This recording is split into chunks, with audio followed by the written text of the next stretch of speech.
Hello বন্ধুরা, আমাদের রান্নাবান্না সব কমপ্লিট হয়ে গেছে। এসেছি ছাদে। চলো দেখি মা এখন ছাদে কী করছে। আজকে সকাল ছাদে আসা হয়নি, এখন এসেছি ছাদে। চলো দেখি ছাদে কি করছে মা। মা কি করছো? গাছগুলো শুকিয়ে গেছে, কালকে জল দিইনি, ওর জন্য এখন একটু জল দিয়ে দিচ্ছি।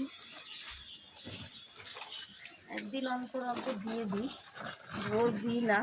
মানে রোজ দিলে শীতকাল না, এখন রোজ দেওয়ার দরকার নেই, তাও কালকে দেওয়া হয়নি, ওই জন্য আজকে দিয়ে দিলাম। সব রান্না কমপ্লিট করে আসলা?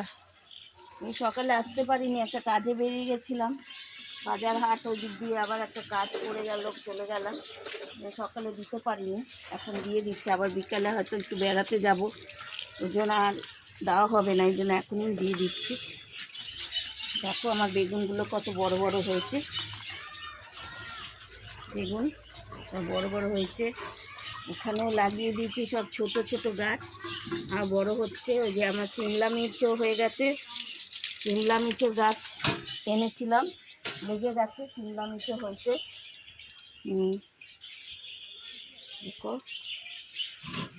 আর এই লেবু গাছ তো এখন সব পাতা ঝরে যাবে, এরপরে নতুন নতুন সব পাতা আসবে, আবার জল খাদ পড়ছে। দেবো, এখন দিতে থাকবো, তারপরে আবার সব হবে নতুন করে। জল দিয়ে দিলাম, খাদ দিয়ে দেবো। এটা মাড় হচ্ছে ধাপে, এটা গাছে দিয়ে দেবো, ওই কুমড়ো গাছে দেবো, ভালো হয় এটা।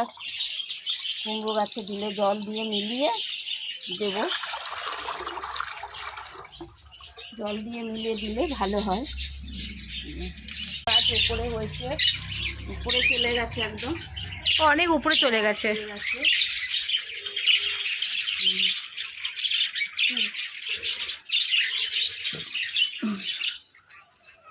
দিয়ে দেবো, ভালো হয়, মার গাছের জন্য ভালো।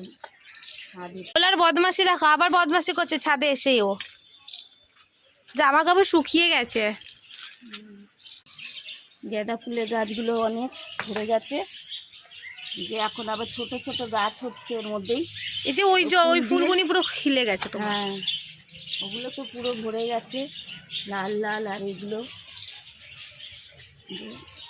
গাঁদা গাছটা অনেক ভালোই হয়েছে, বড় বড় ফুল হয়েছে। আর এইটা হচ্ছে সব ভরে গেছে, ভাল লাগছে ফুলের ইটা। আরো ফুল আনবে তো না এখন? আনবো, এবারে আর